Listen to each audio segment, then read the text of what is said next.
Deep in the Cosmic Observation Center in Seoul, Dr. Kim stared at her monitor with growing concern. The midnight shift was usually quiet, but tonight was different. For 3 hours straight, she had been tracking an anomaly at the edge of the solar system. The object was massive, nearly the size of Pluto, but it wasn't following a natural orbit. Dr. Kim rubbed her tired eyes and checked her calculations again. The object had changed direction twice now, something no asteroid or comet could do. Her heart raced as she picked up the phone to call Director Park. "Sir, I need you to come to Station 4 immediately," she said, her voice steady despite her excitement. Director Park arrived 15 minutes later, his tie askew and hair uncombed. He had clearly rushed from home. "This better be important, Dr. Kim," he grumbled, setting his coffee on the desk. "It is, sir. Look at these readings." She pointed to her screen where a blinking dot moved in an unnatural pattern. "This object has changed course multiple times. It's not following gravitational influences. Something, or someone, is controlling it." Director Park leaned closer, his expression changing from annoyance to concern. "How big did you say it was?" "Approximately 2,300 kilometers in diameter." He whistled softly. "That's moon-sized. Have you ruled out equipment error?" "I've run 3 separate diagnostics. The telescope is functioning perfectly." Dr. Kim pulled up additional data. "And it's not just our readings. I checked with the database in Tokyo. They're seeing it too." Director Park frowned and took a long sip of coffee. "Probably some kind of sensor ghost. Run a full system check and send me a report in the morning." "But sir..." "That's all, Dr. Kim." For the next 3 weeks, Dr. Kim documented the anomaly meticulously. Each night she watched as it moved closer to our solar system, following a path that defied natural physics. She sent daily reports to Director Park and the International Astronomical Union, but received only automated responses or suggestions to check her equipment. On a quiet Sunday morning, Dr. Kim was alone in the observation center when the object suddenly accelerated. She watched in shock as it moved from Neptune's orbit to Jupiter's in less than an hour, a journey that should take years at normal space velocities. Her fingers trembled as she triggered the emergency alert system, sending automatic notifications to space agencies worldwide. Within minutes, her phone was ringing. "Kim, what the hell is going on?" Director Park's voice was tight with stress. "The object has accelerated dramatically, sir. Current trajectory puts it reaching Mars orbit in approximately 6 hours." There was a long pause. "I'm calling an emergency meeting. Get to the main conference room." By noon, the center was buzzing with activity. Military officials crowded around monitors while scientists argued about what they were seeing. The news had leaked to the media, and crowds were gathering in cities around the world, their faces turned skyward, though the object was still invisible to the naked eye. Dr. Kim sat quietly in the corner, continuing her calculations as chaos swirled around her. She alone had been tracking this object for weeks. She knew its patterns better than anyone. "It's slowing down," she announced suddenly, cutting through the noise in the room. Everyone turned to look at her. "The object is decreasing velocity," she repeated, pointing to her screen. "It appears to be establishing a stable orbit around Mars." The room erupted in questions, but Dr. Kim tuned them out, focusing on the data streaming in. The object had indeed stopped, parking itself in a perfect orbit around the red planet. And now that it was closer, her instruments could get better readings. "It's not solid," she murmured, more to herself than anyone else. "The density is all wrong. There are open spaces inside, and energy signatures. Massive amounts of energy." The implications hit her like a physical blow. This wasn't a rogue planet or a natural phenomenon. This was a vessel. Before she could share this revelation, every screen in the room flickered and went dark. Then, simultaneously, they came back online, displaying the same message in every human language. "We are the Arcari. We come in peace and wonder." The message repeated on television stations, radio frequencies, cell phones, and computers worldwide. Humanity's first contact had arrived not with the bang of an invasion, but with a simple greeting. Hours passed in frantic activity. Governments scrambled to form response teams. Religious leaders called for calm or proclaimed the end times. Ordinary people gathered in homes and public spaces, sharing this monumental moment together. 3 days later, a smaller vessel detached from the massive ship and approached Earth. It landed on neutral territory, a small island in the Pacific that had been quickly evacuated and prepared as a meeting ground. Dr. Kim found herself selected as part of the small welcoming committee. Her early detection of the anomaly had earned her a place in history. The alien who emerged from the landing craft walked on 2 legs and had 2 arms, but the similarities to humans ended there. Its skin shimmered with a blue-green iridescence, and its large eyes took in the gathering with evident curiosity. "I am called Han," it said through a translation device. Its voice was melodic, almost like singing. "I speak for the Arcuri Collective." Dr. Kim stepped forward when prompted. "Why have you come to Earth?" she asked, her voice surprisingly steady. Han's eyes, multifaceted like a dragonfly's, seemed to focus on her. "We have traveled between stars for 50,000 years, Dr. Kim. In all that time, searching countless systems, you are the first we found who might understand what we carry." "What do you carry?" she asked. Han made a gesture that might have been a smile. "The past, the future, and a warning that concerns us all." Dr. Kim watched Earth grow smaller through the shuttle window. 6 months had passed since the Arcuri arrived in their moon-sized ship, and today she would finally see inside it. As Earth's chief scientific liaison, she had spent months preparing for this moment. "Nervous?" asked Colonel Wu, who sat beside her. "Excited," she replied, though she felt both. The shuttle shuddered slightly as it approached the massive vessel now orbiting Mars. The world ship grew larger in the viewport. Up close, its surface wasn't smooth but textured with countless structures and lights. Some areas gleamed like metal, while others had the green-blue colors of oceans and forests. "It looks alive," Dr. Kim whispered. Their small shuttle approached an opening that expanded to receive them. They passed through energy fields that tingled against her skin, then entered a vast docking bay where other vessels of strange designs were parked. When the doors opened, Dr. Kim took her first breath of Arcuri air. It smelled fresh, with hints of something like cinnamon. An Arcuri waited for them at the bottom of the ramp. Like all of its kind, it stood on 2 legs with a slender body and iridescent skin that shifted colors with movement. Its large eyes regarded them with what Dr. Kim had learned to recognize as friendly interest. "I am Lee," it said through the translation device all humans now wore. "I will be your guide through the world ship." Dr. Kim bowed slightly, the greeting that the Arcuri seemed to prefer. "Thank you for welcoming us." Lee led them through wide corridors where other Arcuri moved about their business, some stopping to stare at the human visitors. Dr. Kim noticed the walls themselves seemed to glow with soft light. "Is everything powered by the same energy source?" she asked. "Yes," Lee replied. "The core reactor has provided power for 50,000 years and will continue for at least that long again." They entered a transport tube that moved them rapidly through the vessel. When they emerged, Dr. Kim gasped. They stood at the edge of what appeared to be an endless park. Trees and plants of strange colors stretched to a horizon that curved gently upward, eventually becoming sky overhead. "This is one of our forest biodomes," Lee explained. "We are standing inside a sphere 30 kilometers in diameter." "But the gravity," Dr. Kim began, "is generated by the rotation of the sphere and by field generators," Lee finished. "Each of our 12 biodomes represents a different ecological zone from our homeworld." Small Arcuri children played in a field nearby. They were lighter in color than the adults, almost pearly white with just hints of the iridescence they would develop later. "How long have your people lived on ships like this?" Dr. Kim asked. Lee made a gesture that Dr. Kim had learned meant thoughtfulness.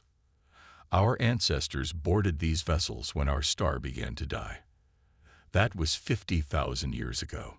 We are born, live and die among the stars. Dr. Kim tried to imagine it. 50,000 years without a planet to call home. Don't you miss having solid ground beneath your feet? Real sunlight. This is real to us, Lee replied simply. This is home. They continued their tour through the biodome, passing lakes and streams where strange fish swam. Archery tended gardens and gathered in small groups. Some waved at the human visitors. Your people seem very peaceful, Colonel Wu observed. We must be, Lee replied. When you live in a closed environment with billions of others, harmony is not just desired. It is necessary for survival. Later, they were taken to an area Lee called the diplomatic quarter. Here, the architecture was more formal. They entered a large chamber where other humans waited, the official Earth delegation that had arrived earlier. Ambassador Choi stepped forward to greet them. She was an elegant woman in her 60s who had been chosen to represent Earth due to her decades of diplomatic experience. Dr. Kim, Colonel Wu, welcome, she said. We were just about to begin the formal introductions. The room was arranged with humans on one side and Arcari on the other. At the center was a table made from a material that seemed to shift and flow like liquid metal while remaining solid to the touch. Ambassador Choi spoke carefully, her words being translated for the Arcari.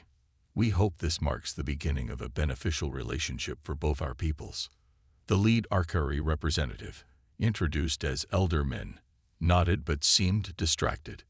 Its skin colors were shifting rapidly, something Dr. Kim had noticed happened when they were concerned or anxious.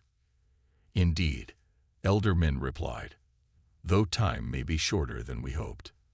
Ambassador Choi paused, clearly caught off guard by this response. I'm not sure I understand. Elder Min's colors settled into a deep blue. We have much to discuss, but first, would you like to see the stars? The group was led to another chamber with a transparent ceiling that revealed space in all its glory. Mars hung nearby, but beyond it were stars in configurations Dr. Kim had never seen from Earth. This view is from the top of our vessel, Lee explained. Every chamber can display it, but this one shows the real thing. Dr. Kim noticed Elder Min standing apart from the others, its gaze fixed not on the beauty of the stars, but on the empty space between them. She moved to stand beside the Arcari elder. You're worried about something. Elder Min's skin rippled with surprise. You are perceptive, Dr. Kim. What did you mean when you said time may be shorter than hoped? Elder Min turned its large eyes toward her. We came to your world seeking allies, not just friends. There are things in the darkness between stars that your people should know about. What things? Dr. Kim asked, feeling a chill despite the comfortable temperature. That is for tomorrow's discussion, Elder Min replied. Tonight, please enjoy our hospitality. Learn about our people. Tomorrow, we will speak of why we truly came to find you. As the other humans marveled at the view and chatted with their Arcari hosts, Dr. Kim couldn't help but feel that beneath the friendly exchanges and beautiful surroundings, something darker waited to be revealed. Dr. Kim sat in the central data chamber of the world ship, surrounded by glowing screens that hovered in the air around her. The Arcari had granted her access to their historical archives 3 days ago, and she had barely slept since then. The information contained here was beyond anything humanity had ever dreamed of. I still can't believe what I'm seeing, she said, her voice hushed with awe. Beside her, researcher Jun nodded, his eyes wide as he manipulated one of the floating screens with careful hand gestures. The young physicist had been selected to assist Dr. Kim because of his brilliant work with pattern recognition. These records detail over 4,000 distinct civilizations, Dr. Kim continued, some dating back millions of years. The archive room was circular and dimly lit, with only the blue glow from the data displays illuminating their faces. An Arcari historian named Dai stood quietly in the corner, watching the humans with those large, multifaceted eyes that revealed little emotion. Most of these species never developed space travel, Jun noted as he filtered through the records. But the Arcari still found them, and recorded their cultures. Dr. Kim zoomed in on a particular set of data showing a planet with 3 moons and a ring system. The inhabitants looked like tall, insect-like beings with complex social structures. According to the timestamp, they had been discovered 18,000 years ago. "This is incredible," she whispered. "The Arcari have been observing the galaxy for longer than human civilization has existed." June suddenly straightened, pointing to a symbol that kept appearing in the oldest records. It looked like a spiral with strange markings around the edges. "This appears consistently with the oldest records," he said. "It's not Arcari writing. It's something else. I've seen it on some of the ship's oldest structures, too." Dr. Kim turned to Dai, who had been silent during their research. "What is this symbol?" The Arcari's skin flickered with blues and purples, a sign of hesitation that Dr. Kim had learned to recognize. Dai stepped forward, the light from the screens reflecting off its iridescent skin. "Those are references to the precursors," Dai finally said, the translator making its melodic voice sound flat. "Those who built the world ships." Dr. Kim blinked in surprise. "I thought the Arcari built these vessels." "No." Dai's skin darkened to a deep blue. "We are merely custodians." The room fell silent as the implications of this statement sank in. If the Arcari hadn't built their massive ships, then who had? And why? "The precursors," Dr. Kim repeated. "Who were they?" "A species that reached their technological peak over 1,000,000 years ago," Dai explained. "They built the world ships as arcs to preserve life from across the galaxy. When they disappeared, they left the ships in our care." "Disappeared?" June asked. "You mean they went extinct?" Dai's skin rippled in what might have been discomfort. "That information is not available in this archive. Perhaps elder men might share more, if the time is right." Despite further questions, Dai would say no more about the mysterious precursors. As the day continued, Dr. Kim and June explored more recent records, learning about civilizations that had risen and fallen while Earth was still developing its first multicellular organisms. Late that evening, after June had retired to his quarters and Dai had left them alone, Dr. Kim continued exploring the archives. Her eyes burned with fatigue, but her mind was too stimulated to consider sleep. She noticed a pattern in the records of extinct civilizations. Many had disappeared suddenly, at the height of their development, and in the final records of hundreds of these lost worlds, she found references to something called the Silence. The term sent a chill down her spine, though she couldn't explain why. The translation was approximate.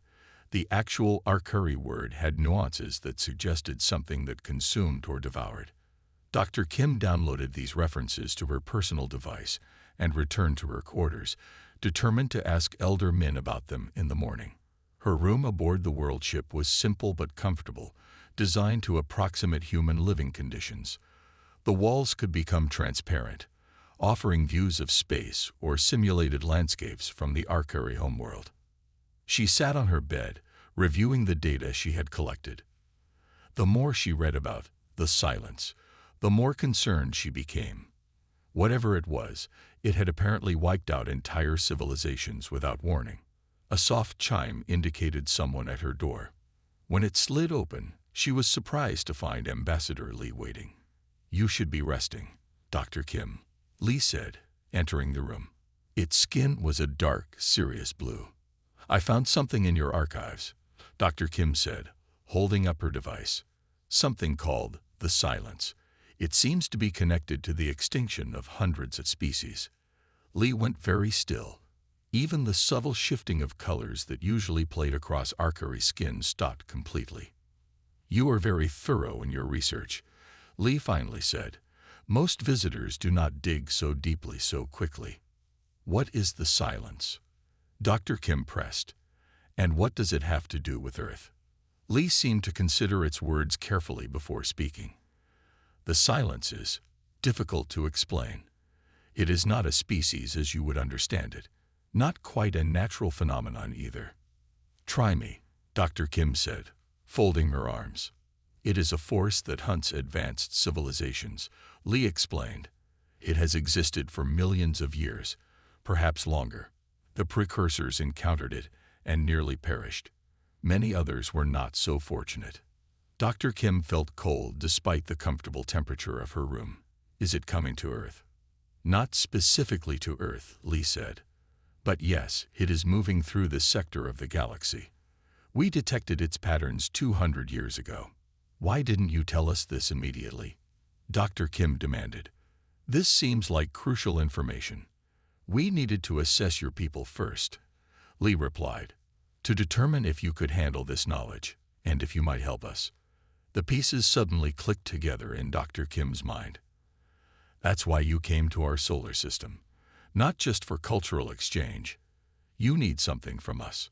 Lee's skin rippled, and what Dr. Kim had learned was affirmation. We didn't come to Earth by chance, Dr. Kim.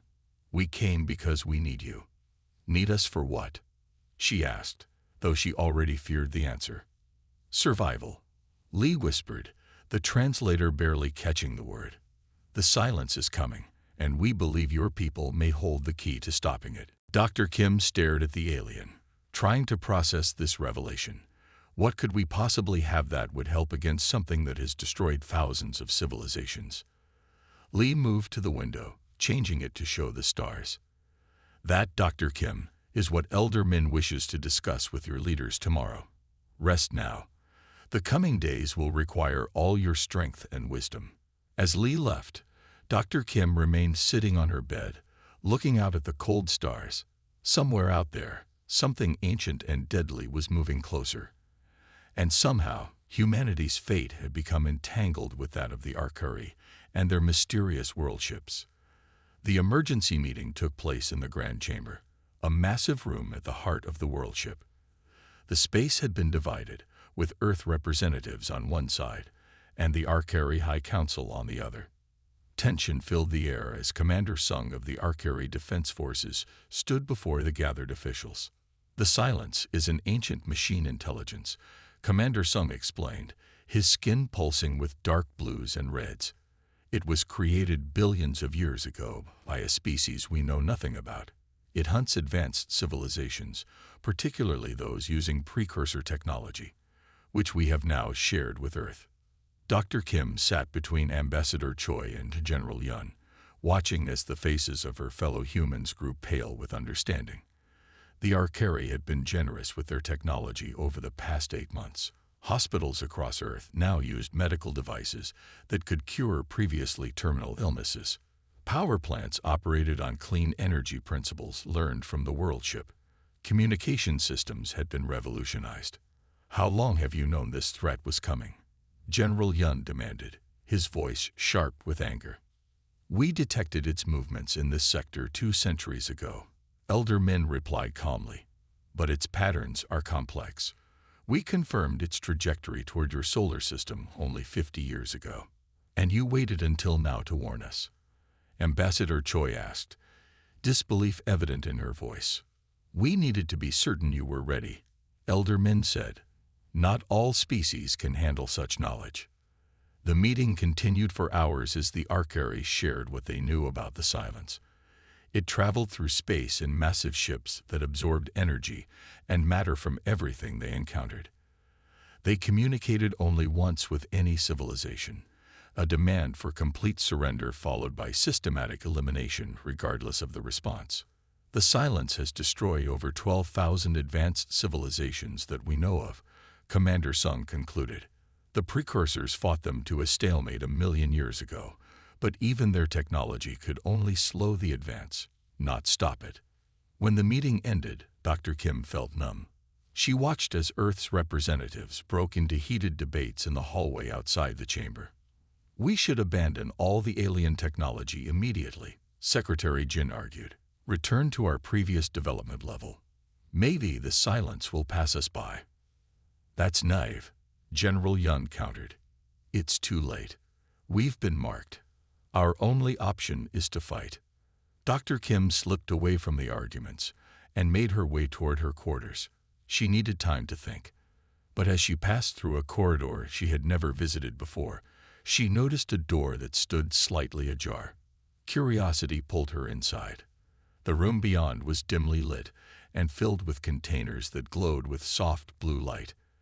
As her eyes adjusted, she realized she was looking at thousands of samples, tissue, and genetic material, carefully preserved.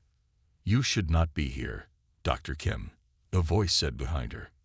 She turned to find Elder Min standing in the doorway, its ancient eyes fixed on her. "What is this place?" she asked. "Our genetic library," Elder Min replied, moving into the room. "Samples from every species we have encountered." Dr. Kim approached one of the containers and saw it was labeled with strange symbols and Earth's coordinates. Inside was what appeared to be human tissue. "You've been taking samples from us?" she asked, feeling violated. "We needed to confirm our theory," Elder Min said. "What theory?" "One moment." Elder Min moved to a control panel and activated a sequence. The room transformed, walls becoming screens that displayed genetic codes side by side, one labeled human and the other precursor. Dr. Kim's scientific training allowed her to recognize the patterns immediately. These genetic samples, they match human DNA at a fundamental level. "Yes," Elder Min said simply. "That's impossible," Dr. Kim whispered. "Humans evolved on Earth. We have fossil records, evolutionary history." "All true," Elder Min agreed, "but incomplete." "What are you saying?" Elder Min's skin shifted to a deep, solemn purple. "The precursors didn't go extinct. They seeded worlds, including Earth. You are their descendants." Dr. Kim stared in disbelief. "That's impossible." "Is it?" Min asked, moving to another panel. "Place your hand here." Hesitantly, Dr. Kim placed her palm on the smooth surface. The panel immediately glowed with a golden light, and the entire room responded, illuminating in patterns she somehow found familiar. "The ships have always recognized you," Elder Min said. "That's why we sought Earth. You might be young, but you carry the legacy of those who built vessels the size of worlds." Dr. Kim pulled her hand back as if burned. "Why would they do this? Why seed Earth and then abandon us to develop on our own?" "Not abandon. Protect." Elder Min guided her to another section of the room, where a three-dimensional map of the galaxy appeared. The precursors were losing their war with the Silence. They knew their civilization might fall, so they hid their greatest treasure, their genetic legacy, on worlds far from the conflict. "How many worlds?" Dr. Kim asked. 27 that we know of. Earth is the closest to where the precursors made their last stand, and the only one where their descendants have reached space. Dr. Kim's mind raced with implications. Does this mean humans can operate precursor technology? Technology that the Archary cannot? "We have been custodians of these ships for 50,000 years, Elder Min explained. "We can use perhaps 20% of their capabilities. The rest requires precursor genetic activation, like the panel that responded to my touch. Yes, the deepest systems of the world ships will only recognize precursor genetic patterns, or those of their direct descendants." Dr. Kim thought of the billions of humans on Earth, unaware that they carried the legacy of an ancient civilization in their very cells. "Why did you keep this from us until now?" "Such knowledge changes cultures," Elder Min said. "Some collapse under the weight of it. Others become arrogant, believing themselves entitled to power they don't understand. We needed to know what kind of people you are before revealing the truth." "And what kind of people are we?" Dr. Kim asked. Elder Min's skin flickered with what might have been a smile. "That remains to be seen. But we are running out of time to find out." A distant alarm began to sound. Elder Min's colors shifted to alert patterns. "The long-range sensors have detected something. We should return to the command center." As they hurried through the corridors, Dr. Kim's mind struggled with everything she had learned. Humans were descendants of the most advanced species the galaxy had ever known. The massive ships that had seemed so alien were built by her distant ancestors. "If what you say is true," she said as they walked, "then why doesn't Earth have any precursor technology? Why didn't they leave us anything to help us? Who says they didn't? Elder Min replied. Before Dr. Kim could ask what that meant, they arrived at the command center where chaos had erupted. Archery officers moved rapidly between stations while screens displayed approaching objects at the edge of the solar system. Commander Sun looked up as they entered. Elder, we have confirmed signatures. 3 silence vessels have entered the system. They will reach Mars orbit in 14 days. Dr. Kim felt a cold fear grip her. In 2 weeks, humanity would face an enemy that had destroyed thousands of civilizations across the galaxy. And somehow, she was now at the center of their only hope for survival. It's time, Elder Min said to her quietly. Time for the children of the precursors to remember who they are.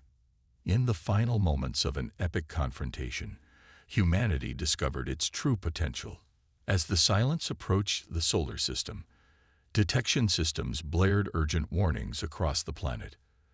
Dr. Kim stood in an ancient control chamber, her presence activating glowing interfaces that seemed to pulse with ancient energy. Something extraordinary was happening worldwide. Thousands of ordinary people suddenly found themselves connected to hidden technologies that had remained dormant for centuries. These technologies were not random or accidental. They were carefully placed by the precursors, an advanced civilization that had long ago prepared for this moment. Dr. Kim understood the profound truth. Earth was not abandoned, but carefully protected. The remaining Archery world ships gathered around the planet, forming a defensive ring. Beneath oceans and mountains, massive defense systems awakened, powered by technology far beyond human understanding. As the Silence launched its massive attack, expecting to find a weak and primitive civilization, it encountered something entirely unexpected. The collective knowledge of the precursors flowed through human minds, transforming ordinary people into conduits of incredible power. Humanity was no longer alone or defenseless. The message broadcast was simple but powerful. This world is protected. We have awakened. For the first time in its ancient existence, the Silence faced a resistance it could not overcome. The attacking force retreated, stunned by the unexpected technological might channeled through human descendants. On the bridge of a massive world ship, Elder Min bowed to Dr. Kim, acknowledging a pivotal moment in galactic history. For millennia, we preserved these ships, hoping to find the inheritors, he said. The galaxy is yours now. Dr. Kim's response reflected a deeper understanding. Not just ours, she replied. We'll face the stars together. As dawn broke over Earth, humanity looked to the sky with new eyes. They were no longer small or insignificant. They were the inheritors of the stars, ready to take their place in a vast, complex universe. The battle was won, but their journey was just beginning.